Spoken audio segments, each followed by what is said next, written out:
ಎಲ್ರಿಗೂ ನಮಸ್ಕಾರ. ನೀವು ನೋಡ್ತಾ ಇದ್ದೀರಾ ನಮ್ಮ ಓದು ಯೂಟ್ಯೂಬ್ ಚಾನಲ್. ಇವಾಗ ಆಲ್ರೆಡಿ 2 ಕ್ಲಾಸಸ್ ಕಂಪ್ಯೂಟರಲ್ಲಿ ಮುಗಿದಿದೆ.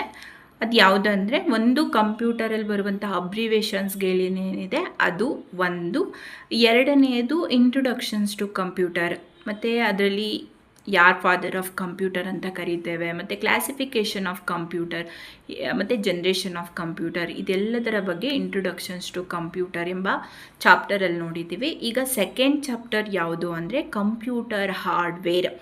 ಇದು ಎಕ್ಸಾಮಲ್ಲಿ ತುಂಬ ಕೇಳುವಂತಹ ಪ್ರಶ್ನೆ ಏನಿದೆ ಕಂಪ್ಯೂಟರ್ ಸೆಕ್ಷನ್, ಅದು ಇಲ್ಲಿಂದನೂ 1 ಅಥವಾ 2 ಕ್ವೆಶನ್ಸ್ಗಳು ಕಂಪಲ್ಸರಿ ಇದ್ದೇ ಇರುತ್ತೆ. ಅದರಿಂದ ಇಂಪಾರ್ಟೆಂಟ್ ಆಗಿರುವಂಥ ಒಂದು ಚಾಪ್ಟರಲ್ಲಿ ಕಂಪ್ಯೂಟರ್ ಹಾರ್ಡ್ವೇರ್ ಕೂಡ ಒಂದಾಗಿರುವಂಥದ್ದು. ಹಾಗಾದರೆ ಕಂಪ್ಯೂಟರ್ ಹಾರ್ಡ್ವೇರಲ್ಲಿ ಟೋಟಲ್ 2 ಟೈಪ್ ಇದೆ. ಒಂದು ಇನ್ಪುಟ್ ಡಿವೈಸು, ಮತ್ತೊಂದು ಔಟ್ಪುಟ್ ಡಿವೈಸು. ಇನ್ಪುಟ್ ಡಿವೈಸ್ ಅಂದರೆ ಏನು ಯೂಸರ್ ಇರ್ತಾನೆ ಆತ ಡೇಟಾವನ್ನು ಕಂಪ್ಯೂಟರ್ಗೆ ಹಾಕುವಂಥದ್ದು. ಹಾಕಿದ ಡೇಟಾವನ್ನು ಏನು ವಾಪಸ್ ಪಡ್ಕೊಳ್ತಾನೆ ಯೂಸರು, ಅದನ್ನೇ ಔಟ್ಪುಟ್ ಅಂತ ಕರೆಯಲಾಗುತ್ತೆ. ಹಾಗಾದರೆ ಮೊದಲನೇದಾಗಿ ಇನ್ಪುಟ್ ಡಿವೈಸಲ್ಲಿ ಯಾವೆಲ್ಲ ಡಿವೈಸ್ಗಳು ಬರುತ್ತೆ ಅಂತ ನೋಡೋದಾದರೆ, ಮೊದಲನೇದಾಗಿ ಕೀಬೋರ್ಡು. ಕಂಪ್ಯೂಟರಲ್ಲಿ ಡೇಟಾವನ್ನು ನಾವು ಫೀಡ್ ಮಾಡಬೇಕಾದ್ರೆ ನಾವು ಪ್ರಮುಖವಾಗಿ ಬಳಸುವಂತಹ ಒಂದು ಇನ್ಪುಟ್ ಡಿವೈಸ್ ಅಂದರೆ ಅದು keyboard. Keyboard means used to enter data or information is a computer. It is keyboard ಅಂತಲೇ ಹೇಳ್ಬೋದು. ಕೀಬೋರ್ಡಲ್ಲಿ ಟೋಟಲ್ಲು 12 ಫಂಕ್ಷನ್ಸ್ ಕೀಸ್ ಇರುತ್ತೆ, ಮತ್ತು ಯೂಶುವಲಿ ಕ್ವಾರಿ ಅನ್ನುವಂತಹ ಕೀಬೋರ್ಡ್ನ ಯೂಸ್ ಮಾಡ್ತಾರೆ. ಟೈಪ್ಸು ತುಂಬ ಇದೆ, ಅದರಲ್ಲಿ ಇಂಪಾರ್ಟೆಂಟ್ ಆಗಿರುವಂಥದ್ದು ಕ್ವಾರಿ ಕೀಬೋರ್ಡ್ ತುಂಬ ಇಂಪಾರ್ಟೆಂಟು. ಮತ್ತು ಈ ಕ್ವಾರಿ ಕೀಬೋರ್ಡಲ್ಲಿ 104 ಕೀಸ್ ಇರುತ್ತೆ. ಇದಲ್ಲದೆ 2 ಕೀ ಇದೆ, ಕ್ಯಾಪ್ಸ್ ಲಾಕ್ ಮತ್ತು ನಂಬರ್ ಲಾಕ್. ಈ 2 ಕೀಸ್ಗಳನ್ನು ನಾವು ಟಾಗಲ್ ಕೀಸ್ ಅಂತ ಕರಿತೇವೆ. ಒಂದು ಶಿಫ್ಟ್ ಇದೆ, ಕಂಟ್ರೋಲ್ ಇದೆ, ಆಲ್ಟ್ ಇದೆ. ಈ 3 ಕೀಸ್ಗಳನ್ನು ನಾವು ಮಾಡಿಫೈಯರ್ ಕೀಸ್ ಅಂತ ಕರಿತೇವೆ. ಇದನ್ನು ಕೂಡ ಎಕ್ಸಾಮಲ್ಲಿ ಕ್ವೆಶನ್ಸ್ ಆಗಿ ಕೇಳಿರುವಂಥದ್ದು. ಅಂದರೆ ಮಾಡಿಫೈ ಆಗಿ ಬಳಸ್ತೇವೆ ಅಂತಹ ಕೀಗಳನ್ನು ನಾವು ಈ 3 ಕೀಗಳು ಅಂತ ಗುರುತಿಸಲಾಗುತ್ತೆ. ಇನ್ನು ಎರಡನೆಯದು ಇನ್ಪುಟ್ ಡಿವೈಸ್ ಯಾವುದು ಅಂತ ಹೇಳಿದ್ರೆ ಅದೇ ಮೌಸು. ಈ ಒಂದು ಇನ್ಪುಟ್ ಡಿವೈಸಲ್ಲಿ ಕೀಬೋರ್ಡ್ ಏನಿದೆ ಅದು ಯಾವುದು ಸ್ಪೆಸಿಫಿಕ್ಕಾಗಿ ಯಾವುದು ಕ್ಯಾಟಗರಿ ಅಂತ ಮಾಡಲ್ಲ. ಆದರೆ ನೆಕ್ಸ್ಟ್ ಬರುವಂತಹ ಒಂದು ಡಿವೈಸ್ಗಳೇನಿದೆ ಅದನ್ನು ಇನ್ಪುಟ್ ಡಿವೈಸ್ ಅಂತಲೇ ಕರಿತೀವಿ. ಆದರೆ ಅದನ್ನು ಪಾಯಿಂಟಿಂಗ್ ಡಿವೈಸ್ ಅಂತಲೂ ಕೂಡ ಒಂದು ಕ್ಲಾಸಿಫೈಯನ್ನು ಮಾಡ್ತೇವೆ. ಅಂದರೆ ಒಂದು ಲೊಕೇಶನಲ್ಲಿ ಪಾಯಿಂಟ್ ಮಾಡಿ ಡೇಟಾವನ್ನು ಫೀಡ್ ಮಾಡುವಂಥದ್ದು, ಅಂತಹ ಡಿವೈಸ್ಗಳನ್ನು ನಾವು ಪಾಯಿಂಟಿಂಗ್ ಡಿವೈಸ್ ಅಂತ ಕರಿತೇವೆ. Is used to communicate with the computer by pointing the location on the monitor. ಅಂದರೆ ಪಾಯಿಂಟ್ ಮಾಡಿ ಕಮ್ಯುನಿಕೇಟ್ ಮಾಡುವಂಥದ್ದು ಕಂಪ್ಯೂಟರ್ ಜೊತೆ. ಅಂತಹ ಒಂದು ಡಿವೈಸ್ಗಳನ್ನು ನಾವು ಪಾಯಿಂಟಿಂಗ್ ಡಿವೈಸ್ ಅಂತ ಕೇಳ್ತೇವೆ. ಇನ್ಪುಟಲ್ಲೇ ಬರುವಂಥದ್ದು ಅದು. ಅದರಲ್ಲಿ ಮೊದಲನೇದಾಗಿ ಮೌಸ್ ಏನಿದೆ, ನಾವು ಆ ಮೌಸನ್ನು ಹಿಡಿದು ಮಾನಿಟರಲ್ಲಿ ಪಾಯಿಂಟ್ ಮಾಡಿ ತೋರಿಸ್ತೀವಿ. ಅದರಿಂದನೇ ಇದನ್ನು ಪಾಯಿಂಟಿಂಗ್ ಡಿವೈಸ್ ಅಂತ ಹೇಳುವಂಥದ್ದು. ಅದರಲ್ಲಿ ಮೌಸ್ ಏನಿದೆ, ಆ ಮೌಸನ್ನು 1963ಯಲ್ಲಿ ಡಾಗಲ್ಸ್ ಈಗಲ್ ಬರ್ಡ್ ಅನ್ನೋರು, ಈಗಲ್ ಬರ್ಟ್ ಅಂತ ಹೇಳಿ ಅವ್ರ ಹೆಸರು, ಅವರು ಕಂಡುಹಿಡಿತಾರೆ 1963ಯಲ್ಲಿ. ಮೌಸಲ್ಲಿ ಟೋಟಲ್ ಆಗಿ 4 ಫಂಕ್ಷನ್ಸ್ ಇದೆ. ಒಂದು ಲೆಫ್ಟ್ ಕ್ಲಿಕ್ ಮಾಡೋದು, ಮತ್ತೊಂದು ರೈಟ್ ಕ್ಲಿಕ್ ಮಾಡ್ತಾರೆ, ಇನ್ನೊಂದು ಡಬಲ್ ಕ್ಲಿಕ್ ಮಾಡೋದು ಕೂಡ ಇದೆ. ಆಮೇಲೆ ಅಲ್ಲೊಂದು ವೀಲ್ ಥರ ಇರುತ್ತೆ, ಅದನ್ನು ಡ್ರ್ಯಾಗ್ ಆ್ಯಂಡ್ ಡ್ರಾಪ್ ಮಾಡುವಂತಹ ಒಂದು ಆಪ್ಷನ್. ಟೋಟಲ್ 4 ಆ್ಯಕ್ಷನ್ಸು ಒಂದು ಮೌಸಲ್ಲಿ ಇರುತ್ತೆ. ಇನ್ನು ಎರಡನೆಯದು ಟ್ರ್ಯಾಕ್ ಬಾಲ್. ಅಂದರೆ ಮೌಸ್ಗೆ ಆಲ್ಟರ್ನೇಟಿವ್ ಆಗಿ ಟ್ರ್ಯಾಕ್ ಬಾಲ್ನ ಯೂಸ್ ಮಾಡ್ತಾರೆ. ನೆಕ್ಸ್ಟು ಜಾಯ್ಸ್ಟಿಕ್ ಬರುತ್ತೆ, ಇದನ್ನು ಗೇಮ್ ಮಾಡಲು ಯೂಸ್ ಮಾಡಲಾಗುತ್ತೆ. ಇನ್ನು ಲೈಟ್ ಪೆನ್ ಬರುತ್ತೆ, ಟಚ್ ಸ್ಕ್ರೀನು, ಬಾರ್ಕೋಡ್ ರೀಡರ್, ಅಂದರೆ ಈ ಎಕ್ಸಾಮಲ್ಲೆಲ್ಲ ಏನು ವಯಮಾರ್ ಇರುತ್ತಲ್ಲ ಅಲ್ಲಿ ಬಾರ್ಕೋಡ್ ಹಾಕಿರ್ತಾರೆ, ಅದನ್ನು ರೀಡ್ ಮಾಡುವಂತಹ ಒಂದು ಡಿವೈಸ್ ಇರುತ್ತೆ. ಆ ಡಿವೈಸನ್ನು ನಾವು ಬಾರ್ಕೋಡ್ ರೀಡರ್ ಅಂತ ಹೇಳ್ತೀವಿ. ಟಚ್ ಸ್ಕ್ರೀನ್ ಫೋನೆಲ್ಲ ನಾವು ಯೂಸ್ ಮಾಡ್ತಿರ್ತೀವಿ, ಸೊ ಅದನ್ನೇ ಟಚ್ ಸ್ಕ್ರೀನ್ ಅಂತ ಹೇಳೋದು. ಇನ್ನೊಂದು OMR ಅಂತ ಹೇಳ್ತೇವೆ. OMR ಅಂದರೆ ಆಪ್ಟಿಕಲ್ ಮಾರ್ಕ್ ರೀಡರ್ ಅಂತ ಹೇಳ್ತಾರೆ. OCR ಅದ್ರ ಫುಲ್ ಫಾರ್ಮ್ ಯಾವುದು ಅಂದರೆ ಆಪ್ಟಿಕಲ್ ಕ್ಯಾರೆಕ್ಟರ್ ರೆಕಗ್ನಿಷನ್ಸ್ ಅಂತ ಹೇಳಿ. OMR ಅಂದರೆ ಈ ಎಕ್ಸಾಮ್ ಕೊಡ್ತಾರಲ್ಲ ಶೀಟ್ಸು, ಅದನ್ನು OMR ಶೀಟ್ಸ್ ಅಂತಲೇ ಹೇಳೋದು, ಆನ್ಸರ್ ಶೀಟ್ಸು. OCR ಅಂದರೆ ಈ ಎಲೆಕ್ಟ್ರಿಸಿಟಿ ಬಿಲ್ಲು ಅಲ್ಲೆಲ್ಲ ಅಂದರೆ ಅಂದರೆ ಅದು ಕ್ಯಾರೆಕ್ಟರ್ ಏನಿರುತ್ತೆ ಅದು OCR ಸೆಕ್ಷನ್ಗೆ ಬರುತ್ತೆ. MICR ಅಂದರೆ ಈ ಬಲ್ಕಾಗಿ ಚೆಕ್ಕನ್ನು ಪ್ರಿಸೀಡ್ ಮಾಡುವಂಥದ್ದು, ಅದನ್ನೇ MICR ಅಂತ ಹೇಳ್ತಾರೆ. ಮ್ಯಾಗ್ನೆಟಿಕ್ ಇಂಕ್ ಕ್ಯಾರೆಕ್ಟರ್ ರೆಕಗ್ನಿಷನ್ಸ್ ಅಂತ ಹೇಳಿ. ಅಂದರೆ ಬಲ್ಕ್ ಚೆಕ್ ಏನಿರುತ್ತೆ ಅದನ್ನು ಒಟ್ಟಿಗೆ ರೆಕಗ್ನೈಸ್ ಮಾಡುವಂಥದ್ದು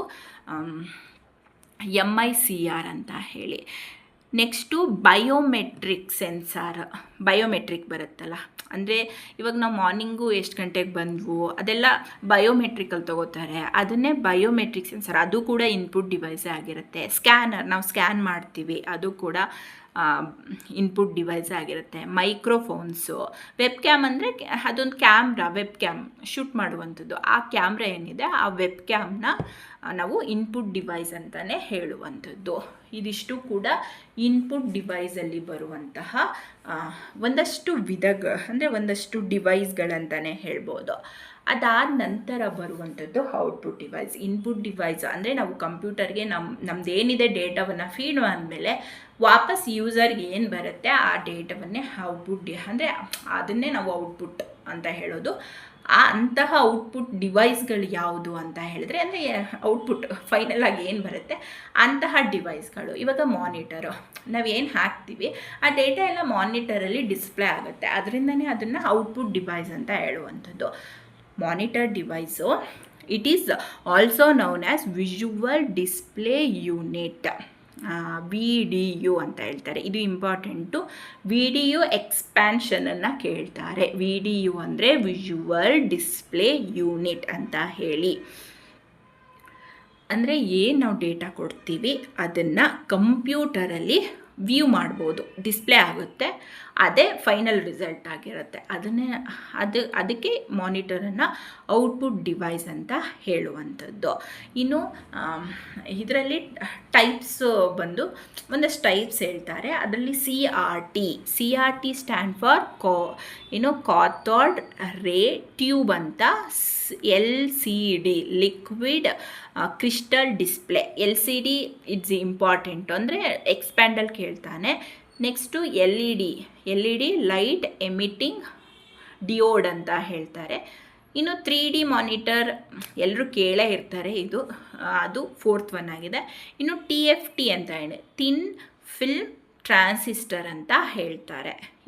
ಇದು ಮಾನಿಟರ್ನ ಟೈಪ್ಸ್ ಅಂತಲೇ ಹೇಳ್ಬೋದು, ಇಂಪಾರ್ಟೆಂಟ್ ಆಗಿರುವಂಥದ್ದು. ನೆಕ್ಸ್ಟ್ ಬರುವಂಥದ್ದು ಮತ್ತೊಂದು ಔಟ್ಪುಟ್ ಡಿವೈಸ್ ಅಂದರೆ ಪ್ರಿಂಟರು, ತುಂಬ ಇಂಪಾರ್ಟೆಂಟು. ಪ್ರಿಂಟರಲ್ಲಿ ಟೋಟಲು 2 ಟೈಪ್ಸ್ ಇದೆ. ಒಂದು ಇಂಪ್ಯಾಕ್ಟ್ ಪ್ರಿಂಟರು, ಮತ್ತೊಂದು ನಾನ್ ಇಂಪ್ಯಾಕ್ಟ್ ಪ್ರಿಂಟರ್ ಅಂತ ಹೇಳಿ. ಇಂಪ್ಯಾಕ್ಟ್ ಪ್ರಿಂಟರ್ ಅಂದರೆ ಇಂಕ್ ಟಚ್ ವಿತ್ ಪೇಪರ್, ಅಂದರೆ ಏನು ಇಂಕ್ ಇದೆ ಅದು ಪೇಪರ್ಗೆ ಟಚ್ ಆಗುತ್ತೆ, ಅಂತಹ ಪ್ರಿಂಟರನ್ನು ನಾವು ಇಂಪ್ಯಾಕ್ಟ್ ಪ್ರಿಂಟರ್ ಅಂತ ಹೇಳ್ತೇವೆ. ಇನ್ನೊಂದು ನಾನ್ ಇಂಪ್ಯಾಕ್ಟ್ ಪ್ರಿಂಟರ್ ಅಂತ ಹೇಳಿದ್ರೆ ಅಂದರೆ ಪೇಪರ್ಗೆ ಇಂಕ್ ಟಚ್ ಆಗಲ್ಲ, ಅದನ್ನೇ ನಾವು ನಾನ್ ಇಂಪ್ಯಾಕ್ಟ್ ಪ್ರಿಂಟರ್ ಅಂತ ಹೇಳುವಂಥದ್ದು. ಇನ್ನು ಇಂಪ್ಯಾಕ್ಟ್ ಪ್ರಿಂಟರಲ್ಲಿ ಟೈಪ್ಸ್ ಇದೆ, 2 ಟೈಪ್ಸು. ಒಂದು ಕ್ಯಾರೆಕ್ಟರ್ ಪ್ರಿಂಟರು, ಮತ್ತೊಂದು ಲೈನ್ ಪ್ರಿಂಟರು. ಕ್ಯಾರೆಕ್ಟರ್ ಪ್ರಿಂಟರಲ್ಲಿ ಟೋಟಲ್ 2 ಟೈಪ್ಸ್ ಇದೆ. ಒಂದು ಡೈಸಿ ವೀಲ್ ಪ್ರಿಂಟರು, ಮತ್ತೊಂದು ಡಾಟ್ ಮ್ಯಾಟ್ರಿಕ್ಸ್ ಪ್ರಿಂಟರು. ಅಂದರೆ ಇದು ತುಂಬ ಹಳೆಯದಾಗಿರುವಂಥದ್ದು, ಈಗ ತುಂಬ ಮಾಡ್ರನ್ ಪ್ರಿಂಟರ್ಗಳನ್ನು ಯೂಸ್ ಮಾಡ್ತಾರೆ. ಅದರಲ್ಲಿ ಕ್ಯಾರೆಕ್ಟರ್ ಅಂದರೆ ಕ್ಯಾರೆಕ್ಟರ್ ವೈಸು, ಅದು ಡೈಸಿ ವೀಲಲ್ಲಿ ಟೈಪ್ ರೈಟರ್ ಇರ್ಬೋದು, ಡಾಟ್ ಮ್ಯಾಟ್ರಿಕ್ಸಲ್ಲಿ ರೈಲ್ವೇದು ಮತ್ತು ಬಸ್ಗಳಲ್ಲಿ ಯೂಸ್ ಮಾಡೋದು, ಇದೆಲ್ಲ ಕ್ಯಾರೆಕ್ಟರ್ ಪ್ರಿಂಟರ್ಗೆ ಒಂದು ಎಕ್ಸಾಂಪಲ್ ಅಂತಲೇ ಹೇಳ್ಬೋದು.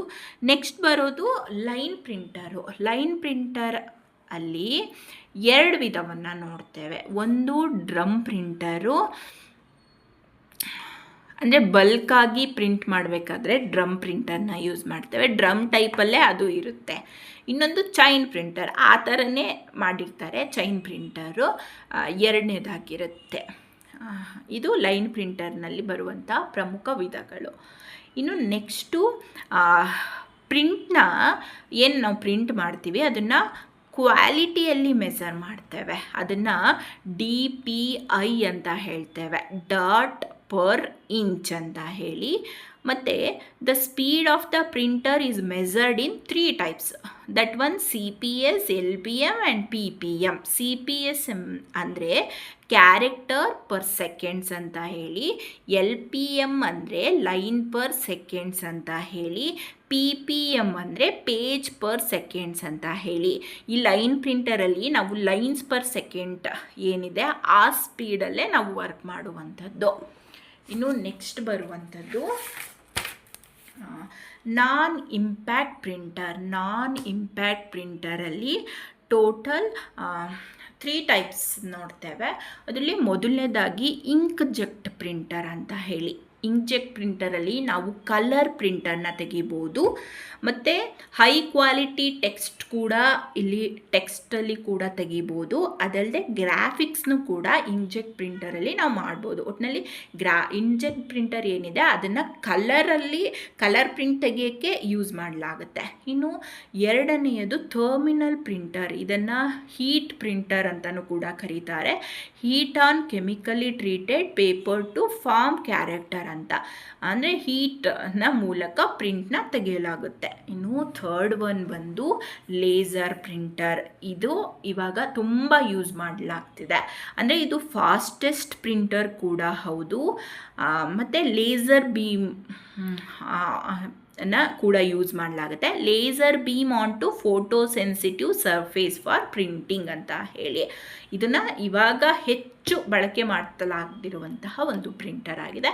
ಮತ್ತು ಫಾಸ್ಟೆಸ್ಟ್ ಪ್ರಿಂಟರ್ ಕೂಡ ಲೇಸರ್ ಪ್ರಿಂಟರೇ ಆಗಿರುವಂಥದ್ದು. ಇದಲ್ಲದೆ ಔಟ್ಪುಟ್ ಡಿವೈಸ್ಗಳಲ್ಲಿ ಪ್ಲಾಟರ್ನ ಯೂಸ್ ಮಾಡ್ತೇವೆ, ಸ್ಪೀಕರ್ಗಳನ್ನು ಯೂಸ್ ಮಾಡ್ತೇವೆ, ಹೆಡ್ಫೋನ್ಸ್ನ ಹಾಕ್ಕೊಂಡು ಹಾಡುಗಳನ್ನು ಕೇಳ್ತೀವಿ. ಅಂದರೆ ಹೆಡ್ಫೋನ್ಸ್ನು ಕೂಡ ಔಟ್ಪುಟ್ ಡಿವೈಸ್. ಹಾಡೇನು ಬರುತ್ತೆ ಅದೇ ಔಟ್ಪುಟ್ ಆಗಿರುತ್ತೆ. ದಟ್ ಈಸ್ ಔಟ್ಪುಟ್ ಡಿವೈಸ್ ಅಂತ ಹೇಳಿ. ನೆಕ್ಸ್ಟು ಮತ್ತು ಪ್ರೊಜೆಕ್ಟರ್, ಅಂದರೆ ನಾವು ಏನು ನೋಡಬೇಕು ಅದನ್ನು ಸ್ಕ್ರೀನ್, ದೊಡ್ಡದು ಲಾರ್ಜ್ ಸ್ಕ್ರೀನ್ ಹಾಕ್ಕೊಂಡು ನೋಡುವಂಥದ್ದೇ ಪ್ರೊಜೆಕ್ಟರ್. ಅದು ಔಟ್ಪುಟ್ ಕೊಡುತ್ತೆ. ಲಾರ್ಜ್ ಸ್ಕ್ರೀನ್ ಏನಿದೆ ಅದರಲ್ಲಿ ನಾವು ನೋಡಬಹುದು, ಅಂದರೆ ಅದು ಫೈನಲ್ ಔಟ್ಪುಟ್ ಆ ಥರ ನೀಡುತ್ತೆ. ಆದ್ದರಿಂದ ಪ್ರೊಜೆಕ್ಟರ್ ಕೂಡ ಒಂದು ಔಟ್ಪುಟ್ ಡಿವೈಸ್ ಆಗಿದೆ. ಇದಿಷ್ಟು ಕೂಡ ಏನು ಕಂಪ್ಯೂಟರ್ ಹಾರ್ಡ್ವೇರ್ಗೆ ಸಂಬಂಧಿಸಿರುವಂತಹ ಚಾಪ್ಟರ್. ಒಂದು ಕ್ವಿಕ್ ರಿವಿಷನ್ ನೋಡೋದಾದರೆ, ಕಂಪ್ಯೂಟರ್ ಹಾರ್ಡ್ವೇರಲ್ಲಿ 2 ವಿಧ ಇದೆ. ಅದು ಇನ್ಪುಟ್ ಡಿವೈಸ್ ಮತ್ತು ಔಟ್ಪುಟ್ ಡಿವೈಸ್. ಇನ್ಪುಟ್ ಡಿವೈಸಲ್ಲಿ ಕೀಬೋರ್ಡು ಪ್ರಮುಖವಾಗಿ ಬರುತ್ತೆ. ಮತ್ತು ಅದಲ್ಲದೆ ಇನ್ಪುಟ್ ಡಿವೈಸಲ್ಲಿ ಪಾಯಿಂಟಿಂಗ್ ಡಿವೈಸ್ ಅಂತ ಕೇಳ್ತಾರೆ, ಅಂದರೆ ಪಾಯಿಂಟ್ ಮಾಡಿ ನಾವು ವರ್ಕ್ ಮಾಡಲಾಗುತ್ತೆ ಆ ಡಿವೈಸ್ಗಳಲ್ಲಿ. ಅಂಥದ್ದು ಯಾವುದಂದರೆ mouse, track ball, joystick, light pen, OMR, OCR, MICR, biometrics sensor, scanner, microphones and web cam. Next output ಡಿವೈಸನ್ನು ನೋಡೋದಾದರೆ ಪ್ರಮುಖವಾಗಿ ಮಾನಿಟರ್ ಮತ್ತು ಪ್ರಿಂಟರ್ ಮೇಲೆ ಪದೇ ಕ್ವೆಶನ್ಸ್ಗಳನ್ನು ಕೇಳಲಾಗುತ್ತೆ. ಮಾನಿಟರಲ್ಲಿ ಯಾವ ಟೈಪ್ಸ್ ಕೇಳಲ್ಲ. ಮಾನಿಟರಲ್ಲಿ ಪ್ರಮುಖವಾಗಿ VDU ಎಕ್ಸ್ಪ್ಯಾಂಡು, ಅಂದರೆ ಮಾನಿಟರ್ನ ವಿಜುವಲ್ ಡಿಸ್ಪ್ಲೇ ಯೂನಿಟ್ ಅಂತಲೂ ಕೂಡ ಕರೆಯಲಾಗುತ್ತೆ. ವಿಡಿಯೋನ ಎಕ್ಸ್ಪ್ಯಾನ್ಷನ್ ಏನು ಅಂತ ಕೇಳಲಾಗುತ್ತೆ. ಕೆಲವೊಂದು ಸತಿ LCD ಇಂಪಾರ್ಟೆಂಟ್ ಆಗುತ್ತೆ, ಲಿಕ್ವಿಡ್ ಕ್ರಿಸ್ಟಿಯಲ್ ಡಿಸ್ಪ್ಲೇ ಅಂತ ಹೇಳಿ. ಅದು TFT ಅನ್ನು ಕೂಡ ಕೇಳಬಹುದು, ಥಿನ್ ಫಿಲ್ಮ್ ಟ್ರಾನ್ಸಿಸ್ಟರ್ ಅಂತ ಹೇಳಿ. ಇನ್ನು ಪ್ರಿಂಟರು ಪ್ರಮುಖವಾಗಿ ಕ್ವಶನ್ಸು ರಿಪೀಟೆಡ್ ಆಗಿ ಬರುತ್ತೆ. ಪ್ರಿಂಟರಲ್ಲಿ 2 ಟೈಪ್ಸು. ಒಂದು ಇಂಪ್ಯಾಕ್ಟ್ ಪ್ರಿಂಟರು, ಮತ್ತೊಂದು ನಾನ್ ಇಂಪ್ಯಾಕ್ಟ್ ಪ್ರಿಂಟರ್ ಅಂದರೆ ಇಂಕ್ ಏನಿದೆ ಅದು ಪೇಪರ್ಗೆ ಟಚ್ ಆಗುತ್ತೆ. ನಾನ್ ಇಂಪ್ಯಾಕ್ಟ್ ಅಂದರೆ ಇಂಕು ಪೇಪರ್ಗೆ ಟಚ್ ಆಗಲ್ಲ. ಇಂಪ್ಯಾಕ್ಟ್ ಪ್ರಿಂಟರಲ್ಲಿ ಕ್ಯಾರೆಕ್ಟರ್ ಪ್ರಿಂಟರ್ ಮತ್ತು ಲೈನ್ ಪ್ರಿಂಟರ್ ಅಂತ ಮಾಡ್ತೇವೆ. ಕ್ಯಾರೆಕ್ಟರಲ್ಲಿ 2 ಪ್ರಿಂಟರ್ ಇದೆ, ಲೈನ್ ಪ್ರಿಂಟರಲ್ಲಿ 2 ಪ್ರಿಂಟರ್ ಇದೆ. ಅಲ್ಲದೆ ಪ್ರಿಂಟ್ನ ಕ್ವಾಲಿಟಿ ಮೇಲೆ ಮೆಜರ್ ಮಾಡಲಾಗುತ್ತೆ. ಅದು DPI ಅಂತ ಹೇಳಿ, ಡಾಟ್ ಪರ್ ಇಂಚು. ಸ್ಪೀಡ್ ಮೇಲೆ 3 ಟೈಪ್ಸ್ ಇದೆ, CPS, LPM ಆ್ಯಂಡ್ PPM ಅಂತ ಹೇಳಿ. ನೆಕ್ಸ್ಟು ನಾನ್ ಇಂಪ್ಯಾಕ್ಟ್ ಪ್ರಿಂಟರ್ ಅಂತ ಬರುತ್ತೆ. ನಾನ್ ಇಂಪ್ಯಾಕ್ಟ್ ಪ್ರಿಂಟರಲ್ಲಿ 3 ಪ್ರಿಂಟರ್ ಪ್ರಮುಖವಾಗಿ ಬಳಸ್ತಾರೆ. ಅದರಲ್ಲಿ inkjet printer, terminal printer and laser printer. Laser ಪ್ರಿಂಟರ್ಗೆ ಯಾವುದು ಅಂದರೆ ಕ್ವಾಲಿಟಿ ಏನಿದೆ, ಹಿಂದೆ ನಾವು ನೋಡಿದ್ವಲ್ಲ ಕ್ವಾಲಿಟಿ, DPIನ ನಾವು ಇಲ್ಲಿ ಲೇಸರ್ ಪ್ರಿಂಟರಲ್ಲಿ ಯೂಸ್ ಮಾಡಲಾಗುತ್ತೆ. ಅದಲ್ಲದೆ ಮತ್ತಷ್ಟು ಇಂಪಾರ್ಟೆಂಟ್ ಯಾವುದು ಅಂದರೆ ಪ್ಲಾಟರು, ಸ್ಪೀಕರ್ಸು, ಹೆಡ್ಫೋನ್ಸು, ಪ್ರೊಜೆಕ್ಟರು. ಇದಿಷ್ಟು ಕೂಡ ಕಂಪ್ಯೂಟರ್ ಹಾರ್ಡ್ವೇರಲ್ಲಿ ಬರುವಂತಹ ಪ್ರಮುಖ ಒಂದು ಡಿವೈಸ್ಗಳಂತಲೇ ಹೇಳ್ಬೋದು. ಇದಿಷ್ಟು ಕೂಡ ಇಂಪಾರ್ಟೆಂಟ್ ಆಗಿರುವಂತಹ ಸೆಕ್ಷನ್ಸ್ ಅಂತಲೇ ಹೇಳ್ಬೋದು. ಏನಾದರೂ ನಿಮಗೆ ಈ ಕ್ಲಾಸ್ ಇಷ್ಟ ಆಗಿದ್ದರೆ ಪ್ಲೀಸ್ ಸಬ್ಸ್ಕ್ರೈಬ್ ಮಾಡಿ, ಲೈಕ್ ಮಾಡಿ ಆ್ಯಂಡ್ ಶೇರ್ ಮಾಡಿ. Thank you.